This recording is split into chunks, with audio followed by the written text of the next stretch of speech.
Chào mừng các bạn đã quay trở lại với kênh của Sang. Hôm nay chúng ta sẽ khám phá 7 loài cây quý hiếm của Việt Nam và những công dụng tuyệt vời của chúng. Thiên nhiên Việt Nam vô cùng đa dạng, từ rừng Tây Nguyên đến núi cao phía Bắc, ẩn chứa nhiều báu vật thực vật.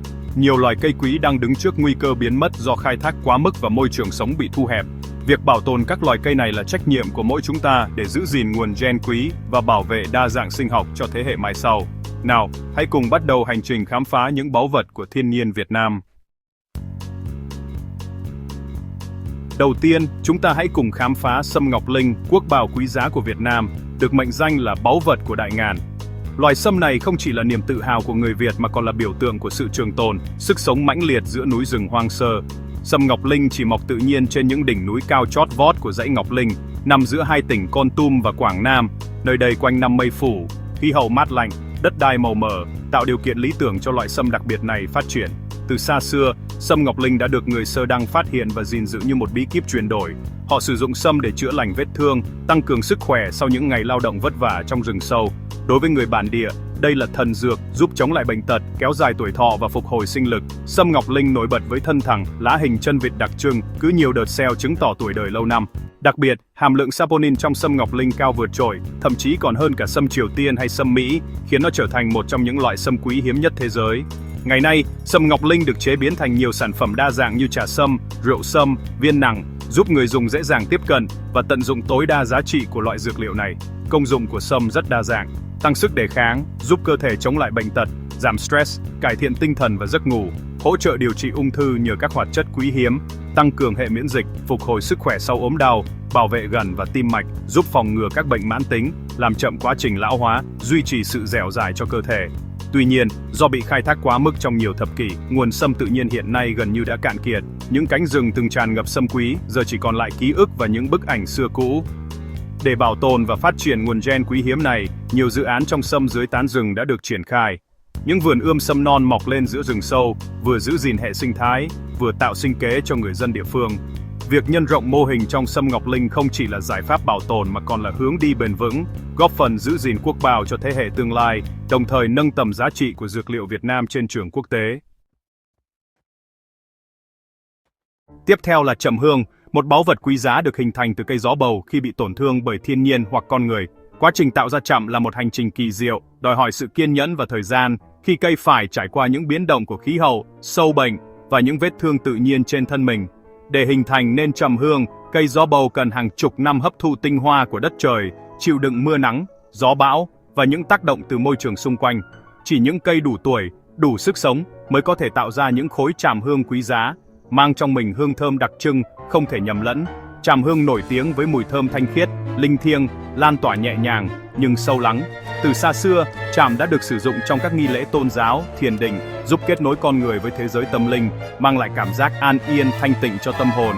Hương tràm không chỉ giúp thư giãn, xua đuổi tà khí, mà còn có tác dụng giảm đau, an thần, hỗ trợ điều trị các bệnh về thần kinh và hô hấp. Nhiều người tin rằng đốt trầm trọng nhà còn mang lại may mắn, tài lộc và sự bình an cho gia đình. Giá trị kinh tế của trầm hương vô cùng lớn, đặc biệt là loại kỳ nam, được xem là vua của các loại trầm, cực kỳ hiếm gặp và có giá trị lên tới hàng tỷ đồng mỗi kg. Ngoài nhang trầm còn được chế tác thành vòng tay, tượng Phật, vật phẩm phong thủy, trở thành món quà quý giá cho sức khỏe và tinh thần. Tuy nhiên, việc khai thác tràm tự nhiên quá mức đã khiến số lượng cây đó bầu trong tự nhiên ngày càng suy giảm nghiêm trọng. Để bảo tồn nguồn tài nguyên quý giá này, các nhà khoa học và người dân đã phát triển kỹ thuật cấy tạo tràm nhân tạo, vừa đáp ứng nhu cầu thị trường, vừa góp phần bảo vệ và phục hồi rừng đó bầu. Dù tràm nhân tạo không thể sánh bằng tràm tự nhiên về hương thơm và giá trị, nhưng đây là giải pháp hiệu quả, vừa mang lại lợi ích kinh tế, vừa góp phần bảo vệ nguồn tài nguyên quý hiếm cho thế hệ mai sau. Tràm hương thực sự là tinh túy của đất trời Việt Nam, kết tinh từ sự giao hòa giữa thiên nhiên và con người, là niềm tự hào của văn hóa và tâm linh dân tộc. Gỗ xưa đồ hay còn gọi là huỳnh đàn từ lâu đã được mệnh danh là vàng ròng của giới chơi gỗ, bởi giá trị kinh tế và ý nghĩa văn hóa đặc biệt mà nó mang lại. Loài cây này không chỉ nổi tiếng ở Việt Nam mà còn được biết đến ở nhiều nước châu Á khác nhờ chất lượng gỗ quý hiếm và vẻ đẹp độc đáo.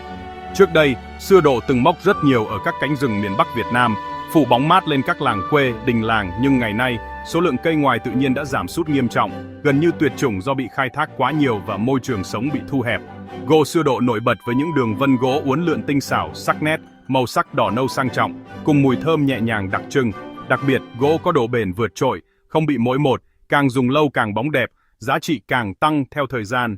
Chính vì vậy, từ xa xưa, gỗ sưa đỏ đã được vua chúa, quan lại và giói nhà giàu ưa chuộng để làm đồ nội thất trong cung đình, bàn ghế, từ, sáp, cũng như các vật phẩm phong thủy, tượng thọ, mang ý nghĩa tâm linh và cầu may mắn, bình an.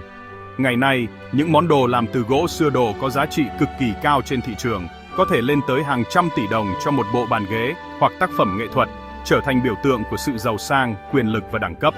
Ngoài giá trị đẹp và kinh tế, gỗ sưa đỏ còn được dân gian truyền miệng dùng trong y học cổ truyền, với niềm tin rằng lá, vợ và rễ cây có thể giúp chữa một số bệnh như đầu nhục xương khớp, giải độc, an thần. Tuy nhiên, những công dụng này vẫn cần được các nhà khoa học nghiên cứu, kiểm chứng kỹ lưỡng để đảm bảo an toàn và hiệu quả khi dùng trong thực tế. Đáng tiếc, giá trị quá lớn đã khiến sưa đỏ trở thành mục tiêu của nạn khai thác trái phép. Nhiều cây cổ thụ hàng trăm năm tuổi bị đốn hạ không thương tiếc, để lại những cánh rừng trơ trôi, mặt cân bằng sinh thái nghiêm trọng. Trước nguy cơ tuyệt chủng, sưa đỏ đã được nhà nước đưa vào danh sách các loài thực vật cần bảo vệ nghiêm ngặt với nhiều biện pháp kiểm soát, tuần tra và tuyên truyền nâng cao ý thức cộng đồng. Hiện nay, nhiều người đã nhận ra giá trị lâu dài của sưa đỏ, bắt đầu trồng và chăm sóc cây như một khoản đầu tư bền vững cho tương lai, vừa góp phần bảo vệ môi trường, vừa tạo nguồn thu nhập ổn định. Các chương trình trong rừng, bảo tồn sưa đỏ được triển khai rộng rãi, thu hút sự tham gia của nhiều người, từ người dân địa phương đến các tổ chức bảo vệ thiên nhiên, góp phần phục hồi và phát triển loài cây quý này. Sự hồi sinh mạnh mẽ của sưa đỏ không chỉ là tín hiệu tích cực cho công tác bảo tồn mà còn mở ra hy vọng về một tương lai phát triển bền vững cho nguồn gen quý hiếm của Việt Nam, góp phần giữ gìn di sản thiên nhiên cho thế hệ mai sau. Lan kim tuyền, nữ hoàng của các loài địa lan, nổi bật với lá xanh tím gân vàng kim lấp lánh như thêu chi. Không chỉ đẹp, lan kim tuyền còn là dược liệu quý, giúp tăng cường sức khỏe, bảo vệ gần điều hòa huyết áp và tăng miễn dịch. Giá trị kinh tế cao khiến loài lan này bị khai thác quá mức, trong khi việc nhân giống tự nhiên rất khó khăn.